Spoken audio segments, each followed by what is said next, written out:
عزیزوں، میں آپ سب کو سلام کرتا ہوں۔ میرا نام پاسٹر ایمینول نذیر ہے اور میں شکر گزار ہوں خدا کے خادم پاسٹر عمران فضل صاحب کا، سسٹر مہروش کا، جن کو خدا نے یہ برکت دی ہے، جن کو خدا نے یہ توفیق دی ہے کہ انہوں نے ایک خوبصورت فضل ٹیلی ویژن جو ہے وہ سٹارٹ کیا ہے۔ میں آج خدا کا شکر گزار ہوں فضل ٹیلی ویژن کے لیے، ساری ٹیم کے لیے، کہ آج مجھے موقع ملا ہے کہ میں خدا کا پاک کلام جو ہے آپ تک پہنچاؤں جو میرے دل میں ہے۔ آج ہم سیکھیں گے، آج جو ہمارا ٹاپک ہے وہ یہ ہے کہ ہم جتنے بھی شادی شدہ جوڑے ہیں، کوئی بھی مرد جو ہے وہ اپنی بیوی کے ساتھ بے وفائی نہ کرے۔ آج کا ٹاپک ہے کہ ہم اپنی بیوی کے ساتھ بے وفائی نہ کریں۔ کلام پاک میں سے ہم دیکھیں گے سب سے پہلے سٹارٹ میں جب خدا نے ایک مرد اور ایک عورت کو پیدا کیا اور ان کو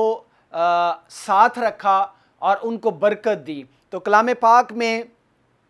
خدا نے ایک ہی کو بنایا، یعنی ایک مرد تھا اور اس کے لیے ایک ہی عورت کو بنایا، نہ کہ 2، 3 یا 4 یا 5۔ اور خدا کا کلام ہمیں سکھاتا ہے کلام پاک میں سے، کلام پاک کی پہلی کتاب پیدائش 2 باب اور اس کی 18ویں آیت میں یوں لکھا ہے، اور خداوند خدا نے کہا کہ آدم کا اکیلا رہنا اچھا نہیں ہے، میں اس کے لیے ایک مددگار اس کی مانند بناؤں گا۔ اور خداوند خدا نے کل دشتی جانوروں اور ہوا کے پرندوں کو مٹی سے بنایا۔ خداوند کا زندہ کلام پڑھا اور سنا جانا خداوند کی خاص برکت ہو، خداوند کا شکر ہو۔ اب یہاں پر ہم دیکھتے ہیں کہ خدا نے آدم کو بنایا اور پھر خدا نے فیل کیا کہ آدم کا اکیلا رہنا ٹھیک نہیں ہے، مناسب نہیں ہے، کیونکہ جو دنیا میں خدا نے پیدا کیا تھا، جو کچھ بنا تھا، چاہے وہ مچھلیاں ہیں سمندر کی، وہ اپنی نسل کے حساب سے زیادہ تعداد میں تھے، جوڑے تھے یا ان کے خاندان بنے ہوئے تھے۔ اگر ہم پرندے دیکھیں تو خدا نے جتنے بھی پرندے بنائے، خدا نے وہ جوڑے بنائے اور خدا نے ان کو برکت دی اور خدا نے ان کو کہا کہ بڑھو، پھولو اور اس زمین کو معمور کرو۔ خداوند کے شکر گزار ہیں کہ خدا نے جب جانور بنائے تو تب بھی اس نے جو ہے جوڑے بنائے، لیکن آدم جو ہے وہ اکیلا بنایا گیا۔ آدم جو ہے وہ ایک ہی بنایا گیا، اور اس کے بعد جب وہ باغ میں رہنا شروع ہوا اور ہم دیکھتے ہیں کہ وہ اداس رہنا شروع ہو گیا۔ کلام پاک میں ملتا ہے کہ آدم جو ہے وہ اکیلے پن کی وجہ سے اداس تھا، کیونکہ اسے اندر محسوس ہوتا تھا کہ سب کے جوڑے ہیں، سب کی شکل نسل کے حساب سے بہت سارے ان کے جو ہے جھنڈ ہیں، گروپ ہیں، اور وہ جب ان کو دیکھتا تھا تو وہ فیل کرتا تھا کہ میرے مانند کوئی نہیں ہے، میرے جیسا کوئی نہیں ہے۔ تو خدا نے جو ہے جب اس کے دل پر نگاہ کی، خدا نے جب اس کی تنہائی کو دیکھا تو اس کی تنہائی کو ختم کرنے کے لیے، اس کے اکیلے پن کو ختم کرنے کے لیے، اس کی وہ جو تڑپ تھی کہ میری مانند کوئی ہو، اس کو ختم کرنے کے لیے خدا نے جو ہے وہ ہوا کو بنایا۔ اور ہوا کو خدا جو ہے وہ مٹی سے نہیں بناتا، بلکہ خدا کا کلام یہ بتاتا ہے کہ اگر ہم 21ویں آیت پڑھیں تو یہاں پر لکھا ہے، اور خداوند خدا نے آدم پر گہری نیند بھیجی اور وہ سو گیا، اور اس نے اس کی پسلیوں میں سے ایک کو لیا اور اس کے جگہ پر گوشت بھر دیا۔ اور خداوند خدا نے اس پسلی سے جو اس نے آدم میں سے نکالی تھی ایک عورت بنا کر اسے آدم کے پاس لایا، اور آدم نے کہا کہ یہ تو اب میری ہڈیوں میں سے ہڈی ہے اور میرے گوشت میں سے گوشت ہے، اس لیے وہ ناری کہلائے گی۔ خداوند کے زندہ کلام کا پڑھا اور سنا جانا خداوند کی خاص برکت ہو، خدا کا شکر ہو۔ میرے عزیزو، یہاں پر ہم دیکھتے ہیں کہ خدا نے آدم پر گہری نیند بھیجی، یعنی کہ وہ بے ہوشی کی حالت میں چلا گیا، وہ گہری نیند کی حالت میں چلا گیا، اور اس کی پسلیوں میں سے ایک پسلی نکالی۔ خدا نے 2 نہیں نکالی، 3 نہیں نکالی، 4 نہیں نکالی، خدا چاہتا تو 2 3 بھی نکال سکتا تھا، تاکہ ایک مرد کے لیے 2 عورتیں ہوں یا 3 ہوں یا 4 ہوں، جیسے کہ ہم اور قوموں میں بھی دیکھتے ہیں کہ ان کو پرمیشن ہے کہ وہ بہت ساری شادیاں کر سکتے ہیں، لیکن ہمارے مذہب میں سٹارٹ سے ہی جب انسان بنا، اور ہماری تعلیم یہ ہے کہ خدا نے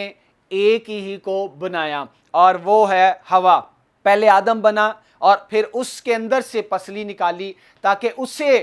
جو ہے وہ قدر ہو عورت کی، اس کو عورت کی رسپیکٹ کرنی آئے، اسے پتہ چلے کہ عورت کی کیا ویلیو ہے، کیونکہ وہ اس کے بدن کا ایک حصہ ہے۔ سو میرے عزیزو، یہاں پر آدم کو جب نیند میں سلا دیا گیا، جب وہ سو گیا گہری نیند میں،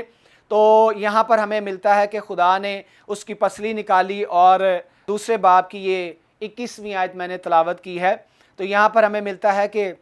23ویں آیت میں کہ جب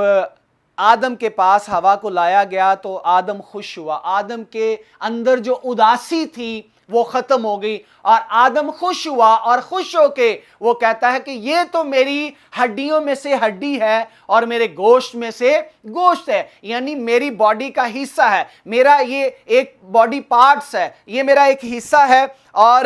آدم بہت خوش ہوا اور اس نے جو ہے خوشی سے ہوا کو قبول کیا اور اس نے ہوا کی تعریف کی،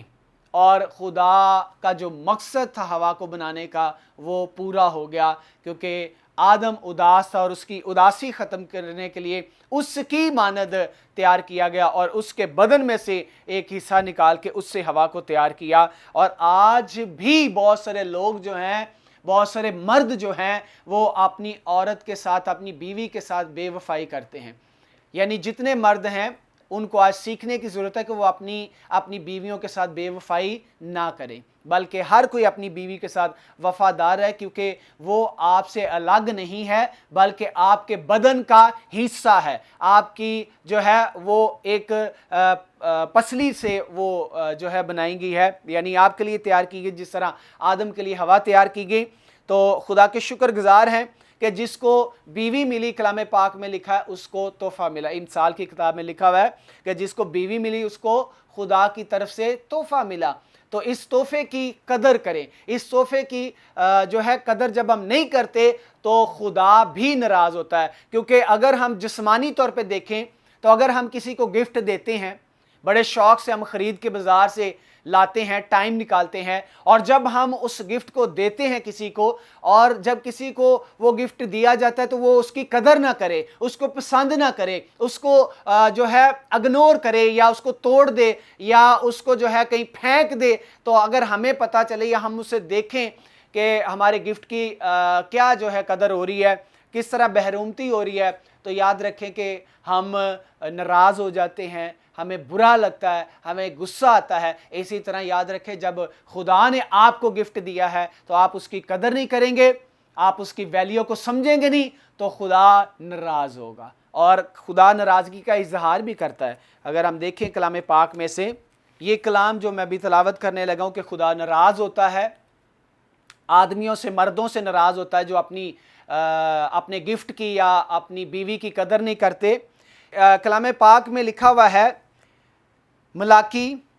2 باب اور اس کی 13ویں آیت میں لکھا ہے، پھر تمہارے اعمال کے سبب سے خداوند کے مذبح پر آہو نالا اور آنسوؤں کی ایسی کثرت ہے کہ وہ نہ تمہارے ہدیے دیکھے گا اور نہ تمہارے ہاتھ کے نظر کو خوشی سے قبول کرے گا۔ تو بھی تم کہتے ہو کہ سبب کیا ہے؟ سبب یہ ہے کہ خداوند تیرے اور تیری جوانی کی بیوی کے درمیان گواہ ہے اور اس نے اس سے بے وفائی کی ہے۔ یعنی شوہر جو ہے جب بے وفائی کرتا ہے تو خدا کا کلام یہ بتاتا ہے کہ خدا ناراض ہو جاتا ہے۔ یہ آیتیں بتاتی ہیں کہ خدا ناراض ہے، اور خدا مذبح پر جب آپ آ کر قربانی چڑھاتے ہیں، قربانی چڑھانے کے لیے آتے ہیں، اپنی شکر گزاریاں لاتے ہیں، تو خدا ان کو نہیں پسند کرتا، خدا ان کو ریجیکٹ کر دیتا ہے۔ اس کی وجہ یہ ہے کہ آپ نے خدا کے گفٹ کو ریجیکٹ کیا ہوا ہے، آپ خدا کے جو خدا نے آپ کو گفٹ دیا ہے بیوی کی صورت میں، آپ نے اسے ریجیکٹ کیا ہے، آپ اس کی قدر نہیں کر رہے، آپ اسے پسند نہیں کر رہے. لیکن جب آپ خدا کے پاس کچھ لے کر آتے ہیں تو خدا بھی ریجیکٹ کر دیتا ہے، خدا بھی نہیں پسند کرتا. اور یہاں پر خدا ہدیے، نذرانے اور قربانیاں قبول نہیں کر رہا اور دعائیں نہیں سن رہا، کیونکہ خدا ناراض ہے. اور اس کی وجہ یہ ہے کہ شوہر جو ہے وہ اپنی بیوی کی قدر نہیں کرتا، اپنی بیوی کو ناچیز سمجھتا ہے، اپنی بیوی کو تانے دیتا ہے، اپنی بیوی کو جو ہے دبایا ہوا ہے اور اس کو پریشرائز کیا ہوا ہے، اسے پریشان کیا ہوا ہے. اور جب بیوی دعا مانگتی ہے تو خدا جو ہے پھر سنتا ہے اور خدا پھر شوہر سے ناراض ہو جاتا ہے، کیونکہ بیوی جو ہے وہ اپنی مرضی سے اپنے پاس نہیں آئی، بلکہ خدا نے اس کو آپ کے پاس جو ہے بھیجا ہے، خدا نے اس کو آپ کے لیے چنا ہے، خدا نے اسے سلیکٹ کیا آپ کے لیے. اور خدا کا گفٹ جو ہے بیوی کی صورت میں آپ کو ملا، آپ اس کی قدر نہیں کر رہے، آپ اس کی ویلیو جو ہے سمجھ نہیں رہے. اور اسی لیے خدا یہاں پر لکھا ہوا ہے کہ خدا جو ہے ناراض ہے اور خدا آپ کی دعائیں نہیں سنے گا. خدا آپ جو گفٹ لے کر آئیں گے خدا کی حضوری میں، ہدیے کی صورت میں، قربانی کی صورت میں، کچھ بھی آپ لے کر آتے ہیں نذرانے کی صورت میں، خدا اسے ریجیکٹ کر دے گا، خدا آپ سے منہ پھیر لے گا، خدا آپ کی مناجاتیں، دعائیں نہیں سنے گا اور آپ کی زندگی میں مشکلیں آئیں گی، تکلیفیں آئیں گی، پریشانی آئیں گی. کیونکہ اکثر مرد جو ہے دوسری عورتوں کی وجہ سے اپنی گھر کی عورت کی قدر نہیں کرتے، ویلیو اس کی اس کو نہیں سمجھتے، جو اس کی عزت ہے اس کو عزت نہیں دیتے، جو اس کی محبت بنتی ہے اس کو محبت نہیں دیتے، بلکہ باہر جو ہے وہ ناجائز تعلقات رکھتے ہیں، اور جس کی وجہ سے خدا ناراض ہو جاتا ہے. خبردار ہو جائیں سننے والے تمام بھائی، خبردار ہو جائیں. اگر بہنیں سن رہی ہیں تو وہ تسلی پائیں، کیونکہ خدا آپ کے لیے جو ہے وہ آواز بلند کرے گا، خدا آپ کے لیے اپنا ہاتھ بڑھائے گا اور جو بگڑے ہوئے مرد ہیں ان کو سدھارے گا، ان کو سیدھی راہ پر لے کر آئے گا. اور یہاں پر خدا جو ہے وہ ناراضگی کا اظہار کرتا ہے. اگر ہم اسی میسج کو آگے پڑھیں تو خدا کا کلام بتاتا ہے کہ یہ جو بیوی ہے یہ وعدے کی بیوی ہے. یعنی ہر ایک شخص جب کسی کو بیاہ کر لاتا ہے تو خدا اس کا گواہ ہے، خدا اس نکاح میں گواہ ہے، خدا ان کے جڑنے میں، ان کے پاک ہونے میں گواہ ہے. اور خدا جس چیز کا گواہ ہوتا ہے کوئی بھی اس کی مخالفت نہ کرے. اکثر والدین جو ہیں وہ اپنی طرف سے غلط باتیں بنا کر مرد کا یعنی شوہر کا دماغ خراب کرتے ہیں بیوی کے خلاف. اگر کوئی والدین ایسا کر رہا ہے تو وہ گناہ کر رہا ہے، وہ خدا کی مخالفت کر رہا ہے، خدا کے جوڑے ہوئے اور بابرکت جوڑے کو توڑنے کی کوشش کر رہا ہے. سو یاد رکھیں اگر والدین بھی ایسا کر رہے ہیں تو خدا ان سے بھی ناراض ہوگا. اگر بہن بھائی ایسا کر رہے ہیں خدا ان سے بھی ناراض ہوگا. اگر میاں بیوی کو توڑنے اور الگ کرنے میں کوئی بھی ہے، چاہے وہ والدین ہے، چاہے وہ بہن بھائی ہیں، چاہے وہ کوئی دوست ہے، چاہے کوئی عزیز ہے، کوئی بھی ہے، اگر کوئی شرارت کرتا ہے ان کے رشتے کو توڑنے کی، الگ کرنے کی، جن کو خدا نے جوڑا ہے، اکٹھا کیا ہے، تو خدا ان کی خود مخالفت کرے گا جو اس پاک بندھن کو توڑنے کی کوشش کرے گا. کیونکہ اکثر لوگ یہ کہہ دیتے ہیں اینو چھاڑ دے، کوئی گل نہیں، دوسری لب جائے گی، دوسری مل جائے گی. اور والدین بعض میں ایسا کہہ دیتے ہیں بچوں کو کوئی گل نہیں، تینوں پسند نہیں گی طلاق دے دے، میں دوسری شادی آپ کی کر دوں گا یا کر دوں گی. ٹھیک ہے، یہ آپ غلط کرتے ہیں، کیونکہ کلام میں لکھا ہے جن کو خدا نے جوڑا ہے انہیں آدمی جدا نہ کرے، آدمی ان کو جدا کرنے کی کوشش نہ کرے. اگر آپ کوشش کریں گے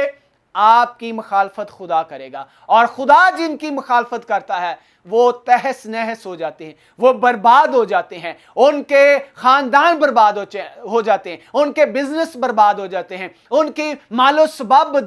جائیدادیں جو ہیں وہ بک جاتی ہیں، وہ جو ہے ان سے چھینی جاتی ہیں، کیونکہ خدا مخالفت کر رہا ہے. آپ نے خدا کے عہد کو توڑنے کی کوشش کی ہے، اور وہ عہد کون سا ہے؟ وہ میاں بیوی کا عہد ہے. کیونکہ میاں بیوی جو ہیں وہ خدا کو حاضر ناظر جان کر خدا کے کلام پر ہاتھ رکھ کے ایک دوسرے کے دکھ سکھ میں ساتھ دینے کا وعدہ کرتے ہیں، اور اس وعدے کے گواہ جو ہیں انسان بھی ہوتے ہیں، لیکن انسان جو ہیں ان کی زندگی کا کوئی بھروسہ نہیں ہے۔ انسان جو ہیں وہ وقتی طور پہ گواہی دے سکتے ہیں، انسان جو ہے وہ جھوٹ بھی بعد میں بول سکتے ہیں، انسان جو ہے وہ مر بھی سکتے ہیں، انسان جو ہے ایک ملک کو چھوڑ کے دوسرے ملک میں بھی جا کر رہائش پذیر ہو سکتے ہیں، رہ سکتے ہیں، اور آپ انسانوں پر بھروسہ نہیں کر سکتے، کیونکہ خدا پر جب بھروسہ کریں گے تو پھر برکت آئے گی، خدا پر جب بھروسہ کریں گے تو پھر سکون آئے گا، خدا کے کلام پر جب عمل کریں گے تو اس لیے سب سے اہم جو گواہی ہوتی ہے وہ خدا خود بیچ میں ہوتا ہے، میاں بیوی کے رشتے میں، میاں بیوی کے نکاح میں، جب وہ نکاح کے پاک رسم میں شامل ہوتے ہیں، پاک بندھن میں جوڑے جاتے ہیں، اور جب خادم ان پر برکت چاہتا ہے تو خادم کے الفاظ خدا سن رہا ہوتا ہے۔ تو یہاں پر ہمیں ملتا ہے کہ خدا جو ہے وہ میاں بیوی کا گواہ ہے۔ اگر ہم یہ 13 آیت سے جو ہے 16 آیت تک پڑھیں تو یہاں پر ہمیں جو ہے ڈیٹیل ملتی ہے کہ ہم میاں بیوی کے بیچ میں نہ آئے، اور پھر جو مرد جو ہیں وہ قدر کرنے والے ہیں بیوی کی، کلام پاک میں یہاں پر لکھا ہوا ہے، میں ایک اور حوالہ جو ہے آپ کو بتا دوں۔ اگر آپ امثال 31واں باب پڑھتے ہیں اس کی 10ویں آیت سے، تو یہاں پر جو ہے نیکوکار بیوی کا ذکر ہے، یعنی نیک بیوی۔ بیویاں موسٹلی جو ہیں وہ نیک ہی ہوتی ہیں، بیویاں زیادہ تر جو ہیں بیویوں کی طرف سے جو ہے وہ مردوں کو کوئی تکلیف کوئی پریشانی نہیں پہنچتی، اس لیے کہ بیویاں اپنے گھر کو سنوارتی ہیں، وہ اپنے شوہر کا بھی خیال رکھتی ہیں، وہ اولاد کا بھی خیال رکھتی ہیں، وہ گھر میں کھانے پینے کا خیال رکھتی ہیں، وہ رشتہ دار آتے جاتے ہیں ان کا خیال رکھتی ہیں، ان کی کیئر کرتی ہیں، ان کے لیے کھانے پینے کا بندوبست کرتی ہیں، بزرگ والدین ہیں وہ ان کو ٹیک کیئر کرتی ہیں، وہ ان کا خیال رکھتی ہیں، ان کے کھانے پینے کا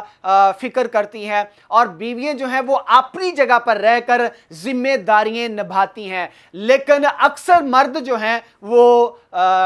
کہتے ہیں کہ بھی غلطی کر دیتے ہیں، یا جب ان کو ورگلایا جاتا ہے تو اکثر جو ہے وہ اپنے ٹریک سے اتر جاتے ہیں، وہ گمراہ ہو جاتے ہیں، لیکن بیویاں جو ہیں وہ وفادار رہتی ہیں، اور خدا کا کلام یہ سکھاتا ہے کہ مرد بھی اپنی بیوی کے ساتھ وفادار رہے، کیونکہ آپ کے اور بیوی کے رشتے کا گواہ خدا ہے، اور آپ دونوں کے درمیان میں اگر بیوی شوہر کے ساتھ غلط کرتی ہے تو بیوی کی دعائیں بند ہو جائیں گی، خدا نہیں سنے گا۔ اگر شوہر بیوی کے ساتھ غلط کرتا ہے تو شوہر کی دعائیں بند ہو جائیں گی، نہیں سنی جائیں گی۔ اور یہاں پر نیکوکار بیوی کا ذکر ہے کہ وہ کس طرح اپنے بچوں کے لیے صبح سویرے اٹھتی ہے، رات کو لیٹ سوتی ہے یا رات ہی کو اٹھ جاتی ہے، اور گھر کے بندوبست کے لیے جو ہے وہ اگر کسی کے پاس کوئی فورڈ کرتا ہے تو ملازم رکھے ہو تو ملازموں کو ذمہ داریاں دیتی ہے، کام سونپتی ہے، ان کی ڈیوٹیاں لگاتی ہے، اور پھر اکثر یہاں پر جو ہے ہمارے رواج ہے کہ بیویوں کو جو ہے وہ نوکریاں نہیں کرنے دیے جاتا۔ اگر نوکری کوئی بیوی کر رہی ہے تو اس کو تانے دیے جاتے ہیں، تم فلاں کے ساتھ خراب ہو، تم فلاں کے ساتھ خراب ہو، کون تمہیں چھوڑنے آیا ہے، کس کے ساتھ آئی ہو، اور مرد اکثر جو ہیں تہمتیں لگاتے ہیں، اکثر جو ہے انگلی اٹھاتے ہیں، اکثر جو ہے بیویوں کو تنگ کرتے ہیں، پریشان کرتے ہیں، وہ باہر سے کما کر بھی لائیں، گھر میں بھی آ کے محنت کریں، اور پھر اپنے شوہر سے بھی پریشان رہیں۔ کبھی ایسا نہ کریں، کیونکہ یہاں پر اگر آپ 10ویں آیت سے آگے تک پڑھیں تو آپ کو پتہ چلے گا کہ بیوی جو ہے کس طرح مرد نے اس کو آزادی دی ہوئی ہے، اور کس طرح وہ جس کام کو سوچتی ہے، جس کام کو اپنے ذہن میں وہ رکھتی ہے اس کو وہ مکمل کرتی ہے، یا اگر کچھ وہ خریدنا چاہتی ہے، چاہے وہ کھیت ہے، یہاں پر کھیت کا ذکر ہے، تو وہ اس کھیت کو خرید لیتی ہے، خدا اس کی مدد کرتا ہے، خدا اس کے لیے وسائل مہیا کرتا ہے۔ تو اگر بیوی آپ کے خاندان کے لیے، آپ کی بچوں کے لیے ترقی کا سبب بن رہی ہے، اگر وہ آپ کے ساتھ کمانے میں آپ کا ساتھ دے رہی ہے اور آپ کا سہارا بن رہی ہے، یا آپ کے ساتھ جو ہے شانہ بشانہ کھڑی ہوئی ہے، تو آپ جو ہے کبھی بھی اپنی بیوی کو پریشان نہ کریں، کیونکہ کلام میں بیویوں کو عزت دی گئی ہے، اور مردوں کو کہا گیا کہ ہر کوئی اپنی اپنی بیوی کو عزت دے،